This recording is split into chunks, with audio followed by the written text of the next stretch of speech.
Hello, in today's video we're going to be taking a look at the Thursday, October 2nd, 2025 trading session for the CBOE SPX index. We'll be utilizing the newest version of the day trading GPS SPX Daily Key Levels indicator, which is the V2.0 version, which was just released about 10 days ago. Okay, so the way this indicator works is that at 9:30 a.m. Eastern New York time, you will get the levels on your CBOE SPX chart, and starting with the most important level for the session, which is the SPX Bull Bear KPL, which stands for Key Price Level. What this level is the important Bull Bear Key Price Level for today's session. So bullish above and bearish below. The levels above the bull bear KPL are your take profit levels for trades that are initiated and triggered from the bull bear key price level.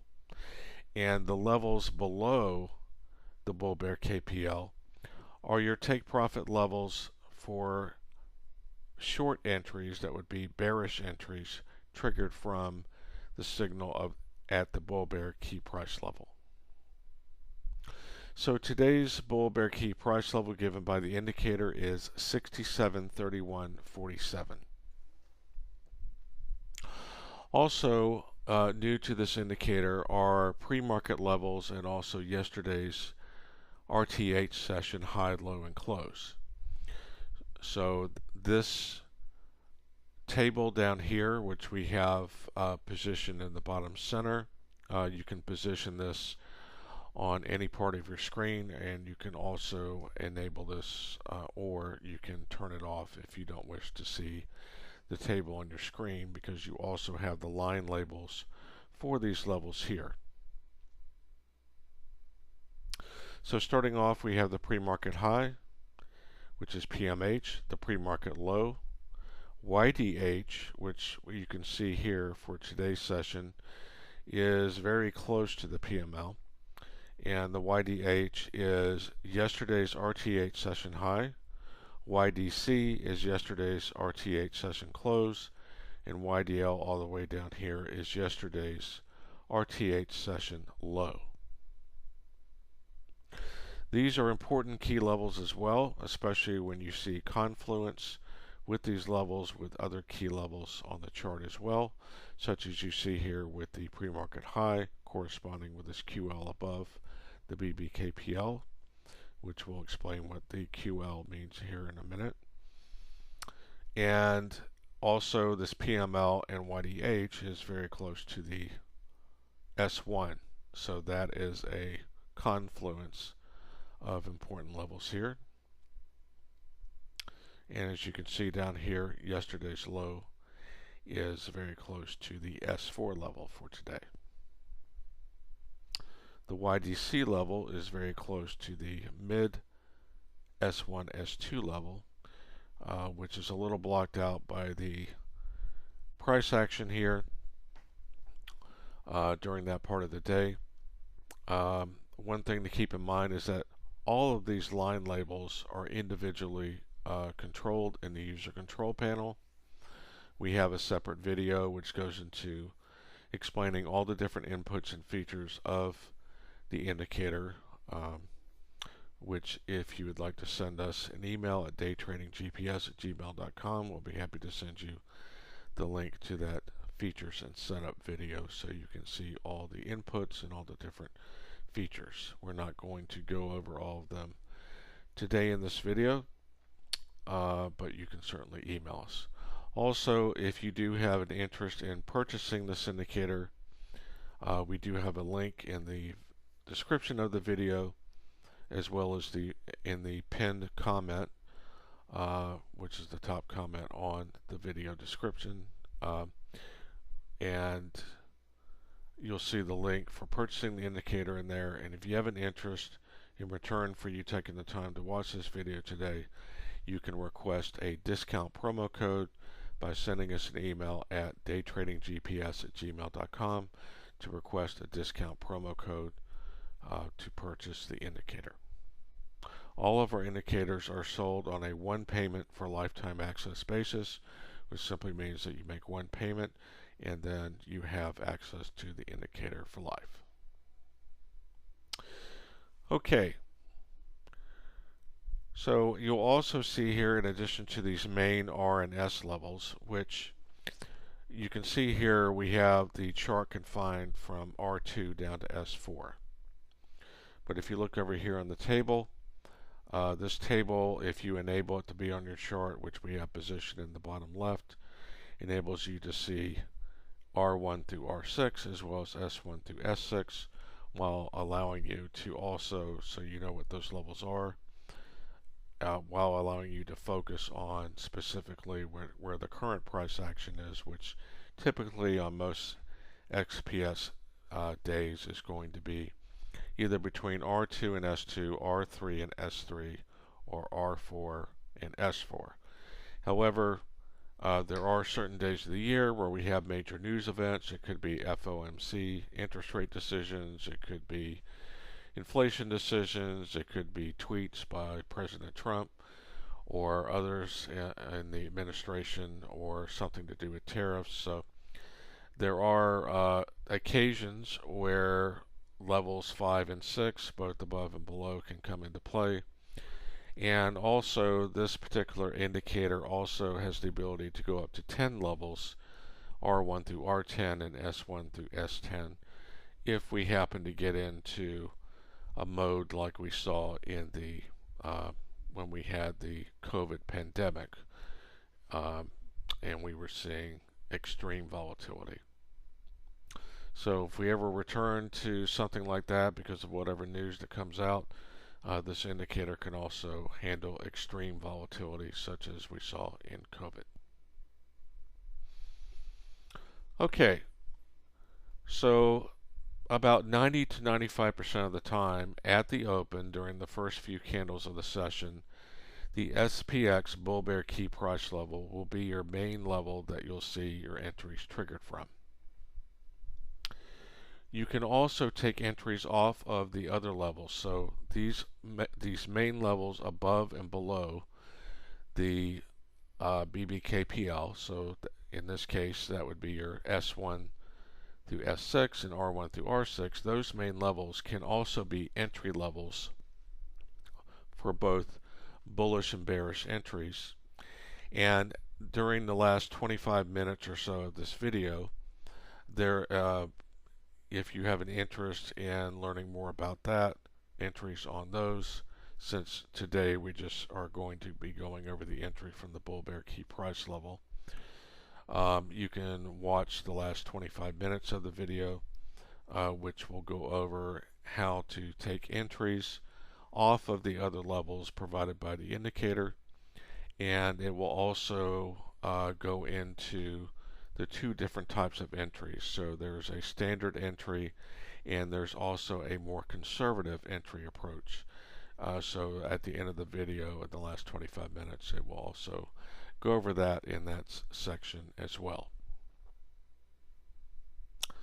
Okay, so these QL levels that you see here, and also the midpoint levels.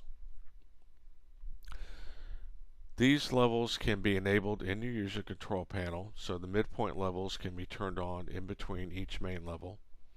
And the QL above and QL below levels can also be turned on in the user control panel for any main level as well. For today's session, we have just the QL levels above and below the BBKPL turned on, and then we have the midpoint levels above and below the BBKPL, and then since this is a bearish day, we also have midpoint levels turned on between the levels below the BBKPL. Okay, so getting right into the first entry here of the day, which happens on the 9:30 a.m. opening candle. And just to remind everyone, we're on a 2-minute chart. This indicator works on chart time frames from 1 minute up to 30 minutes. So if you go over 30 minutes, it will produce a message on your screen telling you to go back to a chart time frame between 1 minute and 30 minutes.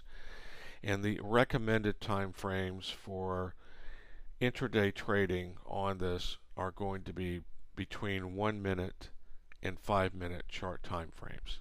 However, there are people that prefer longer time frames even on intraday charts, such as 10 minute, 15 minute, and 30 minute. So you can also utilize those chart time frames. The recommended time frame between 1 minute and 5 minute, that if you've watched, or if you have watched, or if you do end up watching more of our videos on SPX trading with the indicator, you'll see that most, if not all, of the videos are done on the 2 minute chart time frame. So that is what we have found, at least for our style of trading, to be the best time frame for our style of trading. You might find a different time frame is better for you. However, I just want to keep everything in context that we are in a 2 minute time frame. So this candle here is the 9:30 a.m. opening candle for today. And so this opens at 9:30 a.m. and it closes at 9:32 a.m. So as you can see here, the candle opened right at the bull bear key price level, and then it closed after producing a wick down below with some selling. It ended up closing still below the bull bear key price level. So that is your entry for a bearish play based on the bull bear key price level. So in this case, the bull bear key price level is your signal level, and that is important in the context of which strikes of put options that you can use on this bearish play, as well as what your stop loss options are as well. So on a bearish play on that is triggered off of the bull bear key price level, a tight stop loss is the QL above the BBKPL, which this is that level here, 67.3451. The standard stop loss to use in a bearish play triggered by the bull bear KPL level is the first midpoint level above the BBKPL, which is mid BBKPL R1, which for today's session is 67.3754, which is this level here. So your midpoint levels, your QL levels, are going to be above and below, used for tight stop losses. Remember, these levels can also be turned on other main levels as well. So when you're doing entries on those levels as well, as you'll see in the last 25 minutes of this video, where we explain how to take trades on other levels as well, you'll see how those come into play. But for right now, the QL above would be your tight SL on a bearish play from the BBKPL. If instead this was a bullish play and we had a close above and we were buying calls, then your tight SL on a bullish play off the BBKPL would be your QL below. The standard stop loss on this bearish play from the BBKPL is the first midpoint level above. If instead we had a bullish play, it would be the first midpoint level below. Okay, so in the context of what put options are what different put options can be used from an entry signal triggered from this level, specifically put options in this case. Your first primary option is going to be the at the money strike closest to the BBKPL price. So that's 67.3147. So the 67.30 put is the closest SPX strike to the BBKPL price of 67.3147. That is going to be your primary, or what would be considered your standard put option to buy for a bearish signal triggered by this level.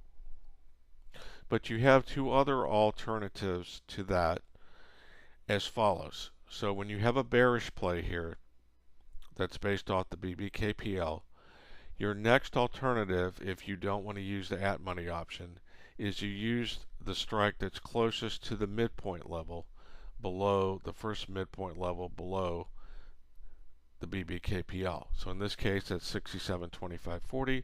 So that would be the 67.25 put. And your final alternative for the furthest out of the money put would be the put strike closest to the S1 level, which today is 67.1933. So the closest put strike to that is 67.20. Now the difference between these are that the at the money is going to cost more than these other two. The further you go out of the money, the less it's going to cost. So that's one difference. So you have less total money at risk. You would still use, but keep in mind that no matter which put strike you use, you still have the same standard stop loss or tight stop loss, because the stop losses are based on what level was the entry signal triggered at. One thing to also keep in mind with the three different options for the puts here is that even though the at the money is going to cost more, if we get a significant move down, it's also going to gain steam a lot faster than the out of the money puts. So as you keep going more and more in your favor, it's going to add more profit per point of a move in your favor than the other two that are further out of the money. But once they reach a certain point, they're all sort of moving in lockstep. If it reaches, say, you start getting below S3 and S4, then they're all pretty much moving in lockstep point by that point, because they're all so far in the money at that point. Okay, so going to the prices here, and we will take a look at the thinkorswim option prices. Keep in mind that this indicator is for TradingView. However, a lot of people use thinkorswim for their trading, and so the thinkorswim interface as far as charting options is a lot better than as far as getting the options data and everything than what's available on TradingView. So we will show you the option charts on thinkorswim so you can validate all of these prices at the different times as well as the entry prices. Okay, so on the close of this candle here at 9:32, this is a 9:30 a.m. candle closing at 9:32. The at the money 67.30 put was $10.30. Now that's $10.30 per option. So everything we're going to be showing you here as far as the profit over here, that's per option. So it's $10.30 per option. If you're already familiar with options or how options work, then you'll know that basically you multiply that number times 100, and that's going to be your cost for one option. So in this case, we have $10.30. You multiply that times 100, and that is $1,030. So if you want to buy one at the money option, it's going to cost you $1,030.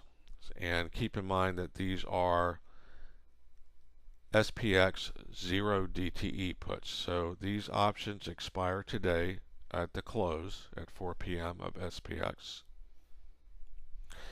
If you want to use, instead of 0DTE options with this indicator, you also could use 1DTE options. They will be more expensive than the 0DTE options. But just keep in mind that if you, for some reason, prefer 1 DTE options, then you can also use those as well. However, we focus most of our videos on the 0 DTE options. So we won't be looking at any charts of 1 DTE options, but you can certainly look at those charts for yourself and see how that would have worked out in comparison to using the 0 DTE options.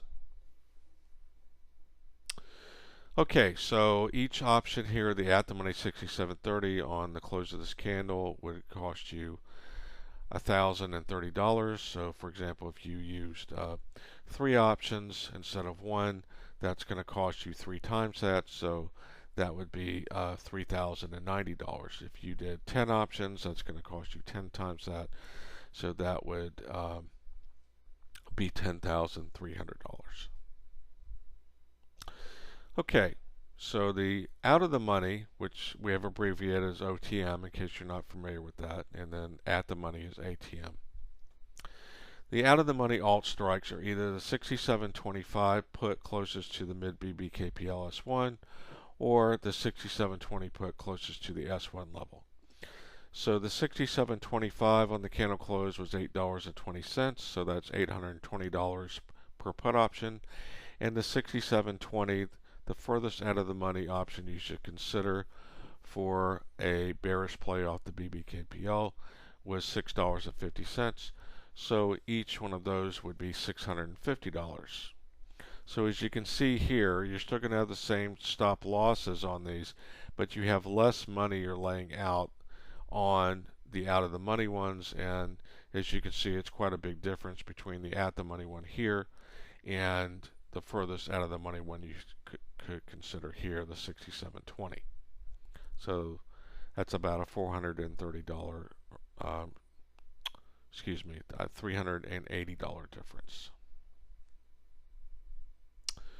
Okay, as we went over your standard SLs, the first midpoint level above on this bearish play from the BBKPL, and then this is your tight SL. Now, which one of these SLs should you use? That's completely up to you, the trader, and your risk profile. It also may have something to do with which one of these strikes that you utilize. I can just tell you that in most cases it's better to use the standard SL than the tight SL. If you watched our video from yesterday, October 1st, you would have seen that the tight SL on the initial play was hit, whereas the standard SL was not hit. So if you that's basically the trade-off. If you're going to be using the tight SL, then you'll have less money at risk if it hits the stop loss, or you'll have less of a loss, if it does hit the tight SL compared to hitting the standard SL.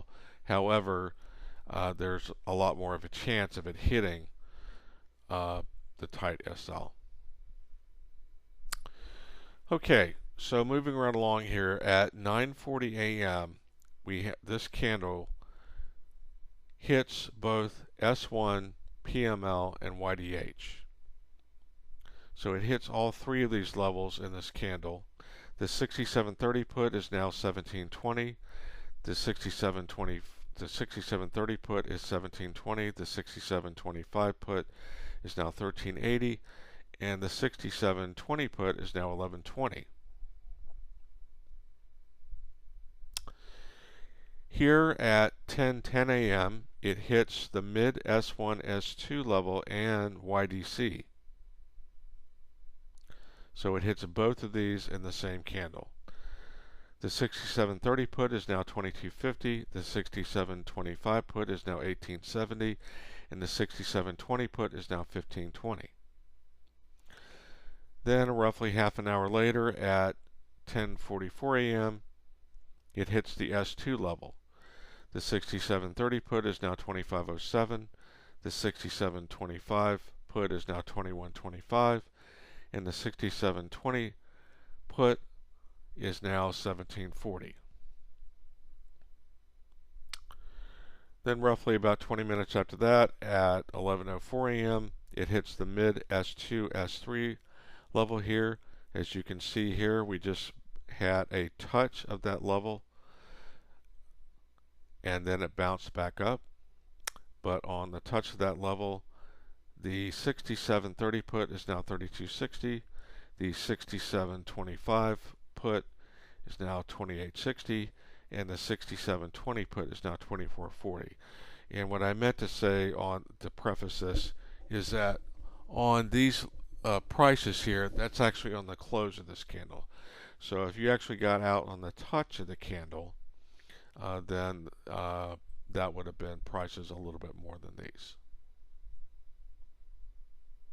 So all of these are based on the price at the close of the candle that it's pointing to.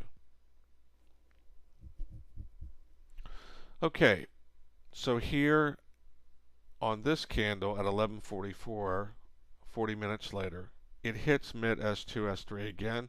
As you can see, this is more of a decisive hit because it actually closes through it instead of a touch of it and bouncing up.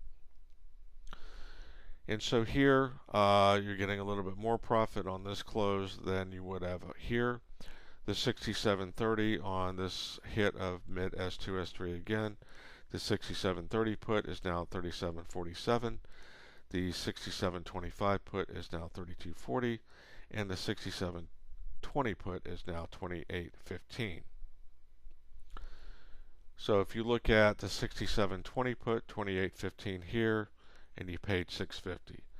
So you have $6.50 cost per option. Now that option is $2,815. So that's a profit of $2,165 per option on the 67.20. The 67.25 is $32.40. Remember, we paid $820 for that option. So that is a $2,420 profit per option. The 67.30 is $37.47.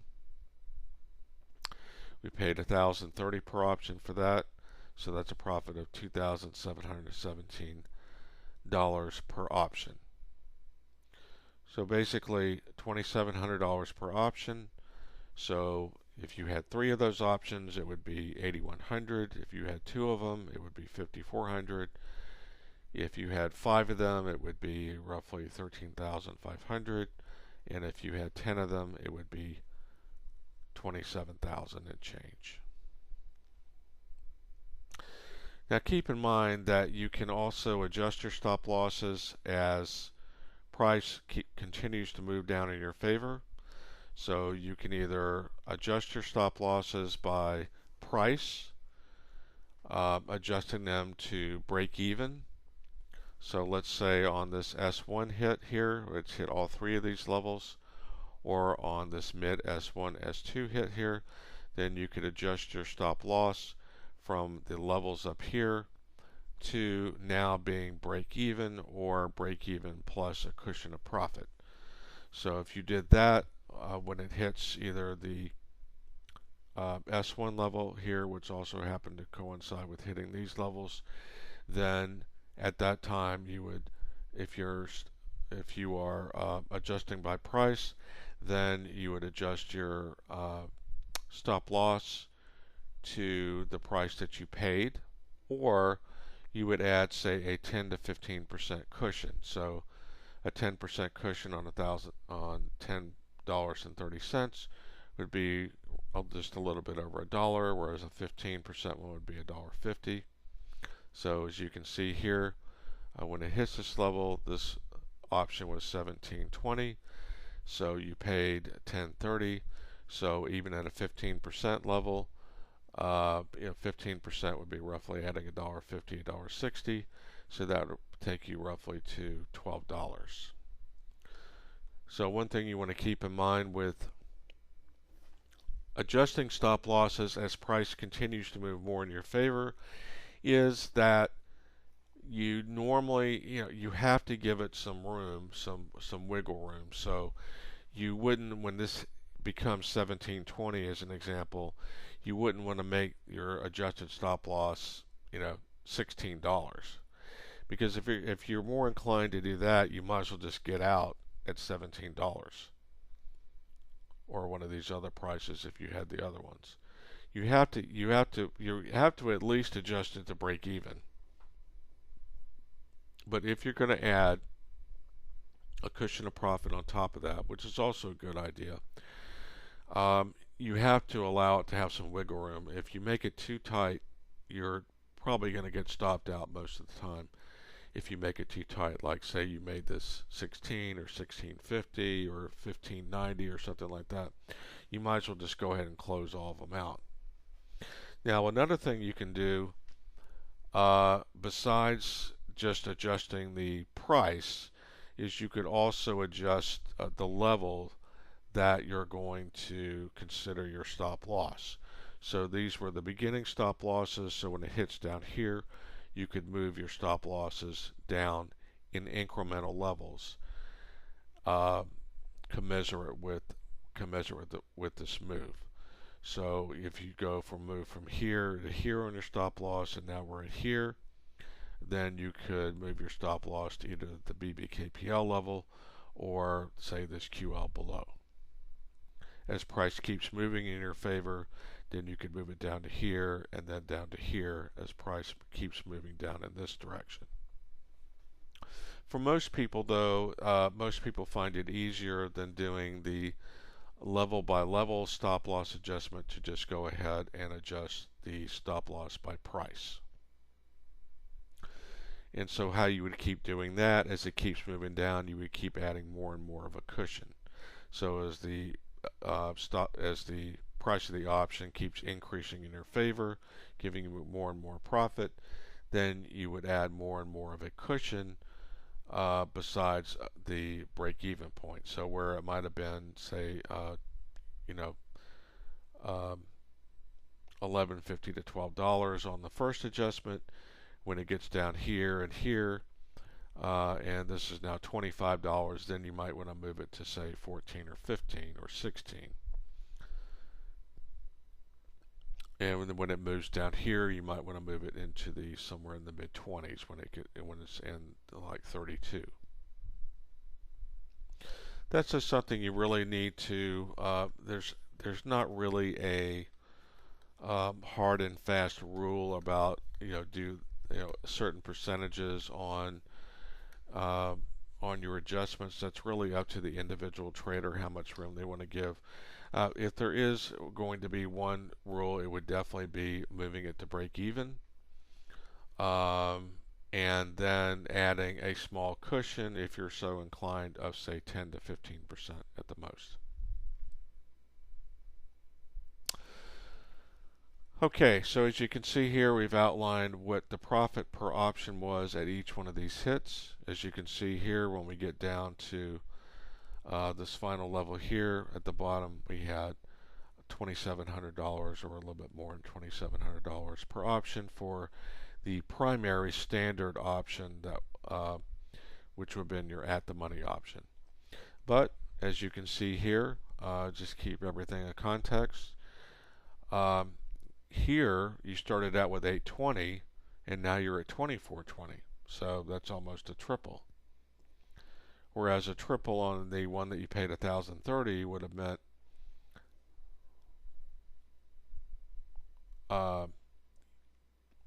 that this would have had be more in the threes. So basically, as you start out, you're going to pay less for these other options. If we end up having a significant move like we did have today, then the out of the monies become more profitable based on what you paid versus what they're turning into down here.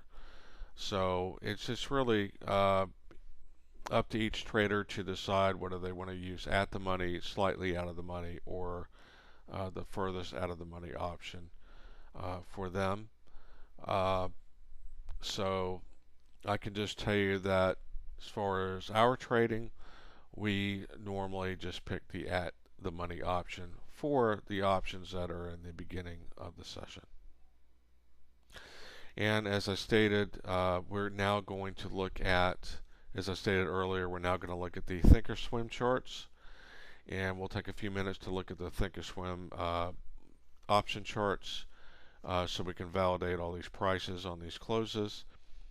And then after that, as I mentioned earlier, there's going to be a roughly 25-minute portion that will be the last part of this video, that will be going over how to take trades at the other main levels above and below the bull bear key PL as we move on in the session. So at the beginning of the session, most of your trades are going to be based on the BBKPL.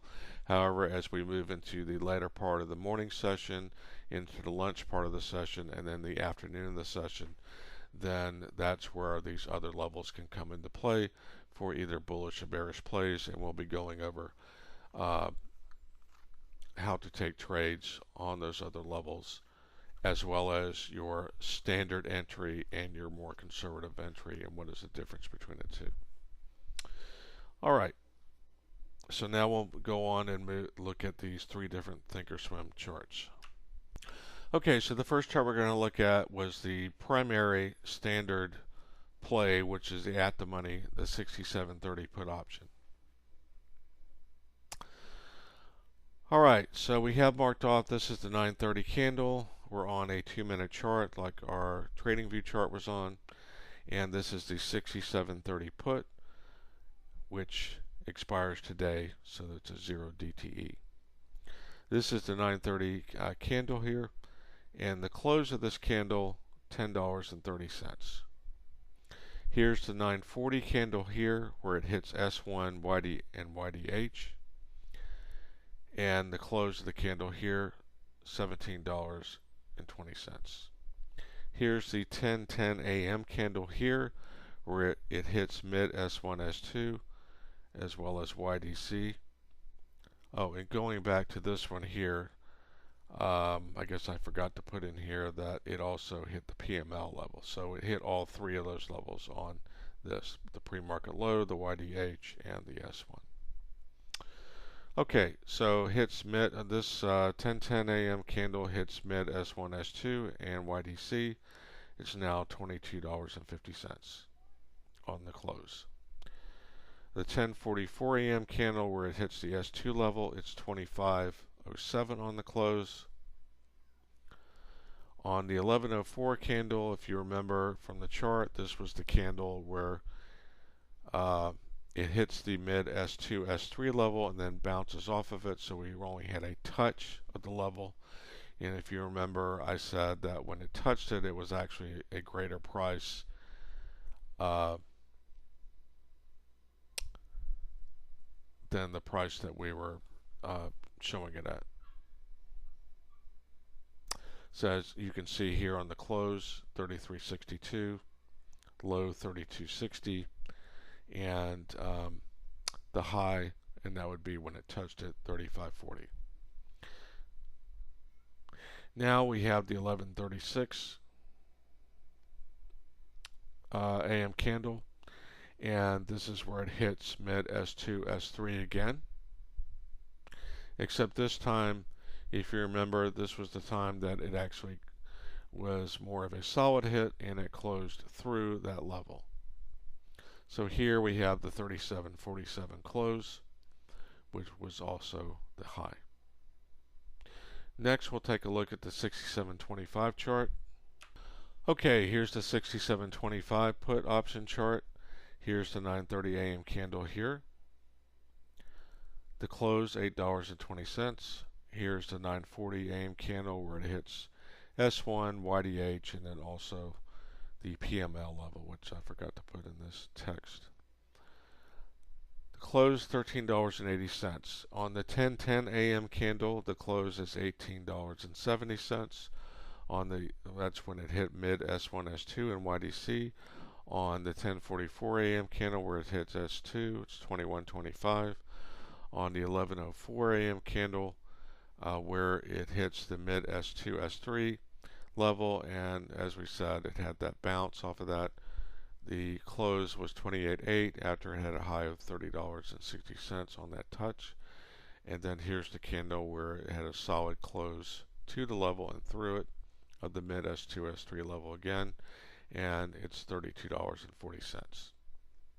Next, we'll look at the 67.20, which was the furthest out of the money option that you could have considered for this trade. Okay, here's the chart of the 67.20 put option. Here's the 9:30 a.m. candle. You can see the close, $6.50. Here's the 9:40 a.m. candle where it hit S1, PML, and YDH, $11.20. So as you can see here, that's getting close to doubling. Here it's more than double. It's at $15.20 on the 10:10 a.m. when it hits the mid S1, S2, and YDC levels. At 10:44 a.m. at this candle here, the close was $17.40. So you can see that's getting close to a triple now.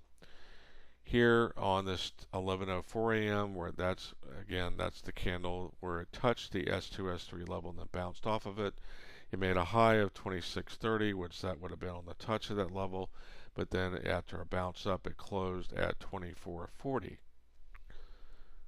So now we're getting close to 4 times because we have 6.5 here and 24.40 here.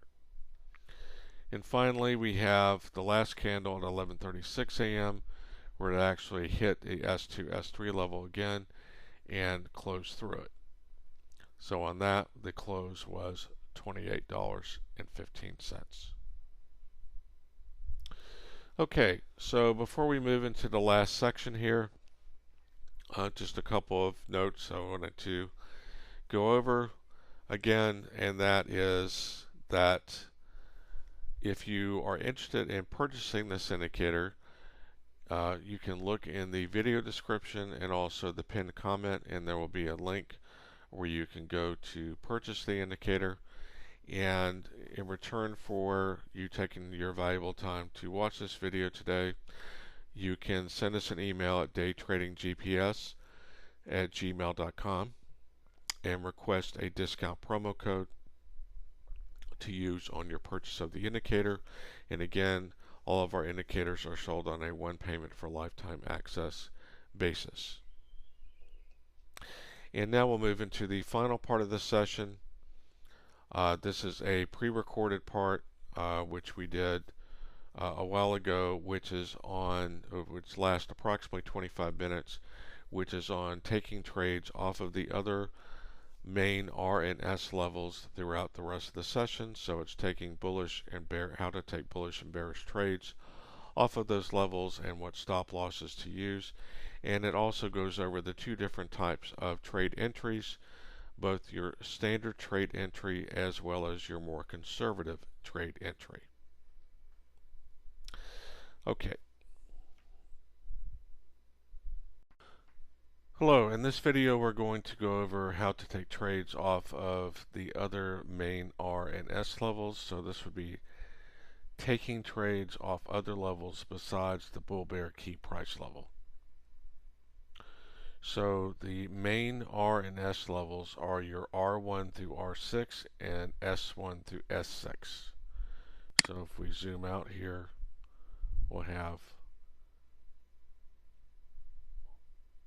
R1 through R6, S1 through S6.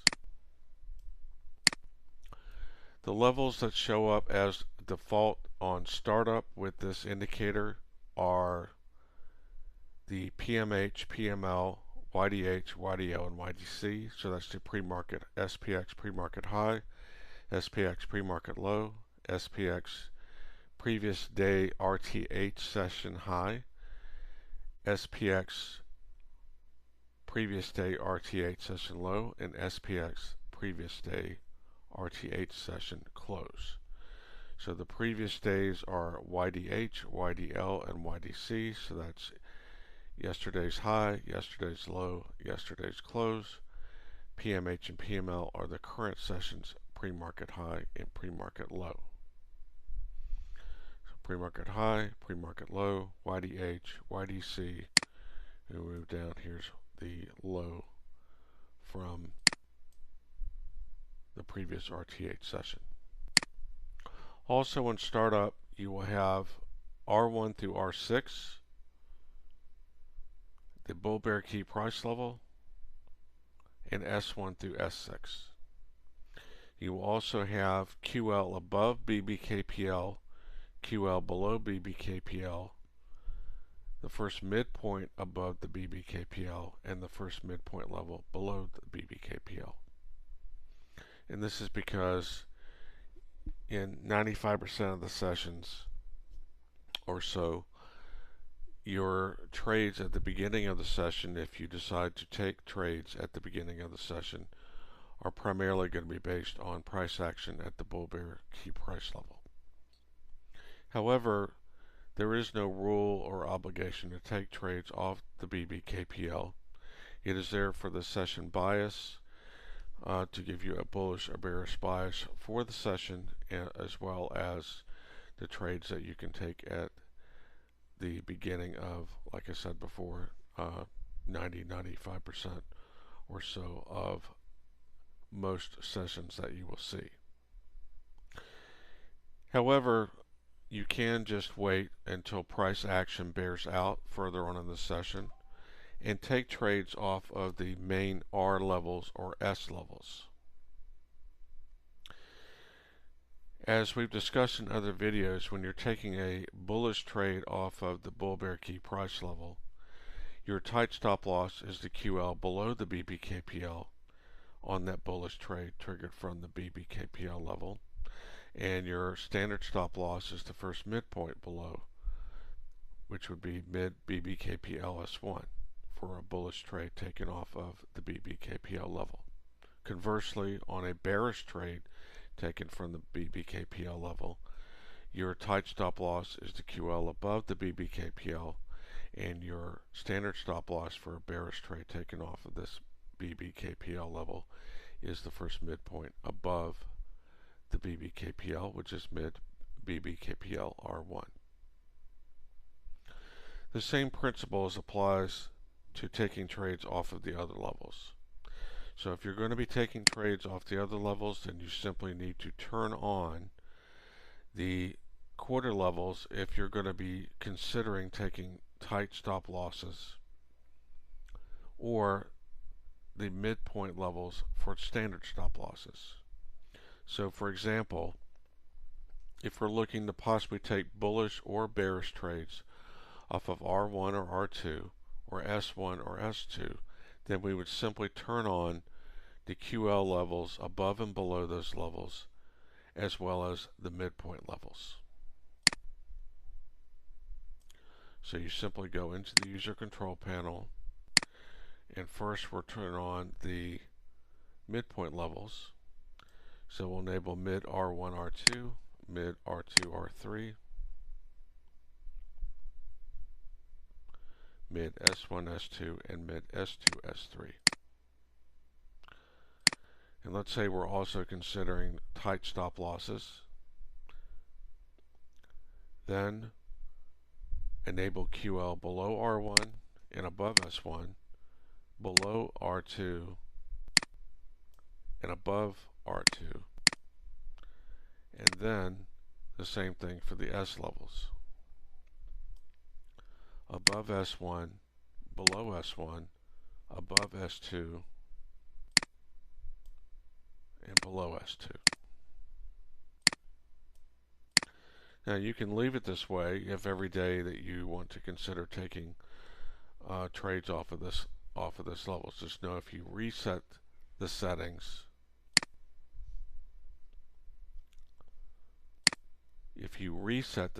it's going to go back to what I showed you before as the default.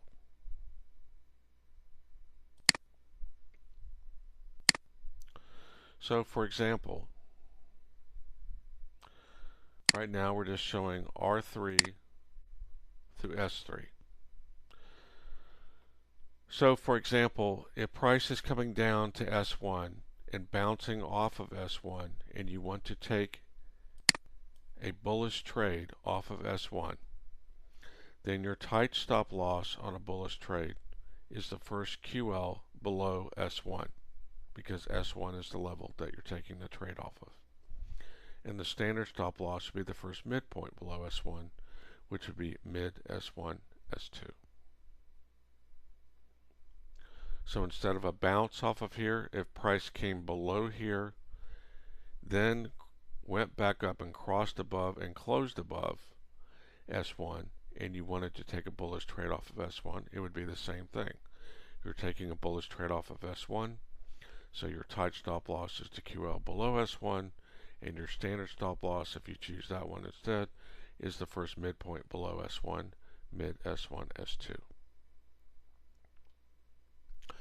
Let's say the reverse happened. Price is slicing through S1 and closing below S1. And you want to take a bearish trade off of S1. Then on a bearish trade from S1, your tight stop loss is the QL above S1. And on a bearish trade on S1, your standard stop loss is the first midpoint above S1. So always just remember that on bearish trades from any level, your tight stop loss is going to be the first QL above that level, and your standard stop loss is going to be the first midpoint above that level for bearish trades taken from that level. And on bullish trades taken from any main level, your tight stop loss is going to be on bullish trades taken from the main level, your QL below that level, and your standard stop loss is going to be the first midpoint below that, whatever level that is. So on R1, if we were taking a trade of a breakout above R1 and we're taking a bullish trade, then our tight stop loss is the QL below R1, because that's the level we're taking the trade from. And our standard stop loss, if we choose that instead, is the mid BBKPL R1, because that's the first midpoint below the level we're taking the bullish trade from, R1.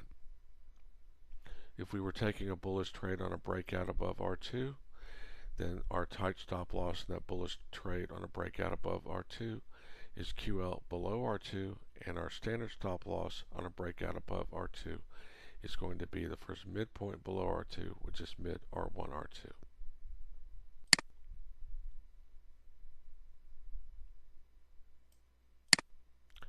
Now, in the reverse, let's say that price goes up to R2, now it starts closing below R2, and we're looking for a bearish trade off R2 to move down below to these levels below.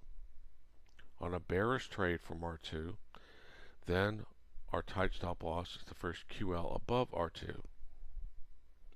If we choose instead to use a standard stop loss for our bearish trade taken off R2, then the standard stop loss is the first midpoint above R2, which is mid R2, R3. Same thing if we're taking a bearish trade off of R1. If we're looking for a bearish trade off of R1 or break below R1 or a touch and fall off of R1, then our tight stop loss on the trade taken from the R1 level is the QL above R1, and our standard stop loss on this bearish trade taken from R1 is the first midpoint above R1, mid R1, R2. Same thing applies to the S levels on bearish trades. If you're taking a bearish trade based on price action coming down, closing below S1, then your tight stop loss in that bearish trade taken from the S1 level is QL above S1, and your standard stop loss is the midpoint level, the first midpoint level above S1, which is this mid BBKPL S1. On a break below S2, then a bearish trade taken from S2 is the tight stop loss for that. On a bearish trade taken from S2 would be the first QL above S2 here, and your standard stop loss would be the first midpoint above S2, which is mid S1, S2. Same thing applies on S3 levels. If this was a bearish trade we were taking because price started closing below S3, so on a break below, close below S3, our tight stop loss would be the QL above S3, which we don't have because we didn't enable it on this chart, but it would be the first QL above S3, or if instead you're choosing to take the standard stop loss for your trade on a bearish trade from the S3 level, then it's the first midpoint above S3, which is mid S2, S3. Same thing for a bullish trade above R3. Break above, close above R3, then your tight stop loss would be the first QL below R3 because we're taking a bullish trade looking for price to go up, continue going up. So you would enable QL below R3 if you want to use a tight stop loss. Keep in mind that if you're just using standard stop losses, then unless you have some reason why you want to see where the QL levels are, there's no reason to turn them on. So if you're just going to be using the standard stop losses, then you would just want to have your midpoint levels turned on, unless for some reason you also want to see, just for context, where the QL levels are. So again, in summary, if you're taking a bullish trade off of either the bull bear key price level or any main level, whether it's an R level or an S level, if it's a bullish trade, then your tight stop loss, if you choose to use that, is the first QL level below the level that you're taking the trade from, and your standard stop loss is the first midpoint level below the level you're taking the trade from. The opposite is what is on bearish trades. On bearish trades, then if you use a tight stop loss, then it's the first QL level above the level you're taking the trade from. If you're taking a bearish trade and want to use a standard stop loss level, then your standard stop loss level is the first midpoint above the level that you're taking the trade from, the bearish trade from. Bearish trade from R1, standard stop loss is mid R1, R2. Bearish trade off of R2, looking to go down, your standard stop loss is mid R2, R3. Bearish trade from the BBKPL, your standard stop loss is the mid BBKPL R1 because that's the first midpoint above it. A bearish trade taken from the S1 level, your standard stop loss is the first midpoint above S1. And again, on bullish trades, it's the opposite. It would be the first midpoint below. So if you're taking a bullish trade off of S2, first midpoint below S2 is your standard stop loss. Okay, so now we're going to take a look at examples of both standard and conservative entries, both on bullish entries and bearish entries. So first off, we're going to look at bullish entries. So here we have a cross above and close above. So we have a candle that the same candle is crossing above the level in question, in this case the bull bear KPL, but it would not matter what level it's on. So regardless of what level this is, you have a cross above and close above the level. That is your bullish entry on a cross above and close above the level in question. Your second option is take a more conservative bullish entry approach. And on the more conservative bullish entry approach, you are requiring a retest of the level, a successful retest of the level before entering your trade. So in the case of a bullish trade, you're waiting for a successful bullish retest of the level in question before entering your bullish trade. So on this more conservative option, the sequence is you have a cross above and close above the level, which we have here, followed by price falling back to test the same level successfully, meaning it's coming back down, it's not closing below the level, it's successfully retesting the level and closing above the level. So it's cross above, close above, fall back to retest on a bullish trade, close again above that level. That is your conservative bullish entry that requires a retest. Just keep in mind that if you are going to focus and use the more conservative bullish entry, that requires a retest, that many times price after initially crossing above and closing above will just continue to keep closing above in successive candles, and there will be no retest. So just keep in mind that if you use the more conservative entry, there are going to be times where you are going to miss entries because there is not going to be a retest. In this case, there was a retest. So again, just to go over it again, the standard bullish entry is a cross above and close above the level in question, in this case the BBKPL. So you would enter on the close of this candle here. Or if taking the more conservative bullish entry approach, you're waiting for a successful retest for price to fall back to the level in question, but still close above the level in question, and that is your successful retest.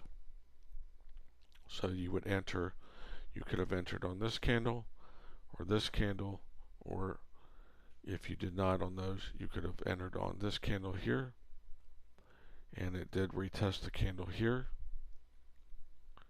We had a retest here,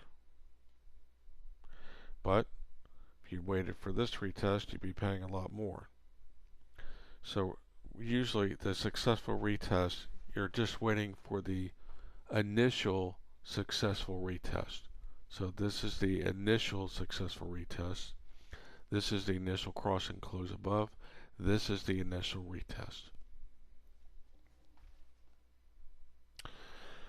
Okay, so just to take this one step further here, so as you can see here on the R1 level, we had a cross above and close above this level.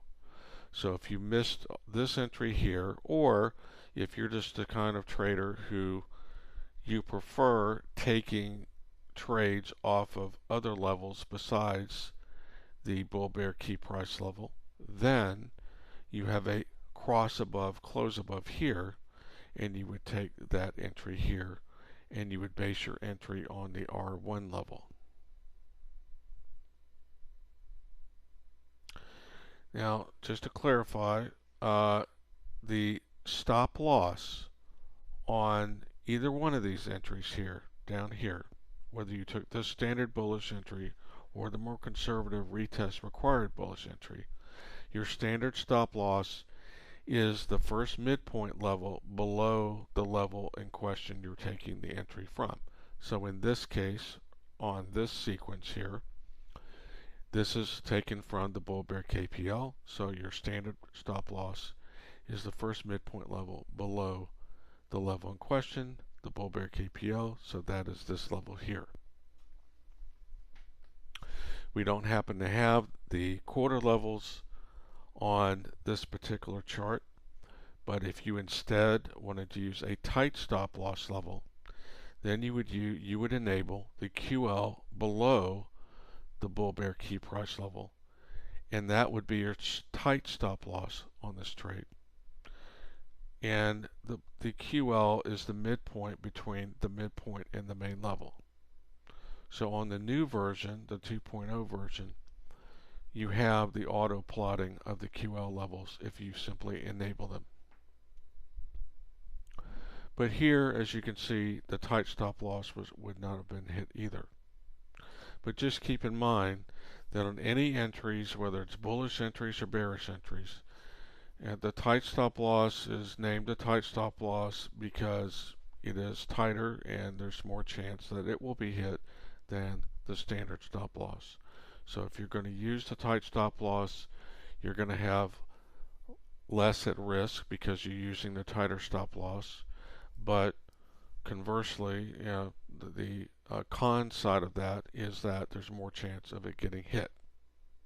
So you just have to be mindful of that. If you instead, like the second point we're getting at, if you waited to take an entry off of the R1 level on this cross and close above, then your standard stop loss on that trade is the first midpoint below the R1 level, which is this mid BBKPL R1. And if you instead took the tight stop loss, then it would be the QL below the R1 level, which would be the midpoint between this level and this level, which again, on the new V2.0 indicator, those auto plot as well, the QL levels. Okay, now we'll look at a bearish entry.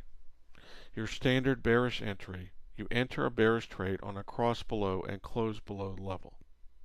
So here we have a cross below and close below the R2 level. So you would enter a bearish trade on this cross below and close below if you were looking to take a trade off of the R2 level and you were open to bearish trades off of that level. This would be your signal to take the bearish trade on a standard bearish entry. Your standard stop loss on this bearish entry is the first midpoint level above the level you're taking the bearish entry from. Since the bearish entry is from the R2 level, your standard stop loss is the first midpoint level above the mid R2, R3 level. And if you chose instead to use a tight stop loss level, then it would be the QL above R2, which in this case would be about right here. And again, on the new V2.0 indicator, it will auto plot that level for you if you go ahead and enable it. Now, looking at the more conservative bearish entry, it's just like the bullish one that we did, except in reverse. We're waiting for a successful retest of this level before entering the bearish trade. So in this sequence, it's basically the reverse of this sequence down here for the bullish entry. In this sequence, we have a cross below, close below candle. Then price rises back up to test the level in question and then closes below that level again. That's a successful retest of the level. So this is where you would enter on a successful retest. You could have also entered here. That would have been a little bit later, but that, either one of these candles here would be considered the successful retest. So even on the successful retest, since it's off of this level, it's the same stop loss. First, for a standard stop loss, the first midpoint level above, which is mid R2, R3, that's the first midpoint level above this R2 level. And if you chose to use a tight stop loss, it'd be the same as what we talked about with the standard entry. It would be the QL above R2. And the same thing would apply for any other level. So if this price action was happening down here on this S2 level instead of here on this BBKPL level, then it would be the same sequence. Cross above, close above, that's your standard entry. Cross above, close above, then retest and close back above, that's your conservative successful retest entry. And then your standard stop loss on an S2 level bullish entry is the first midpoint level below S2, which is mid S2, S3, and then your tight stop loss level on a bullish trade taken from the S2 level is your midpoint, the QL below S2. Okay, I hope this clarifies the entries and also taking entries from the different levels for you. Thank you.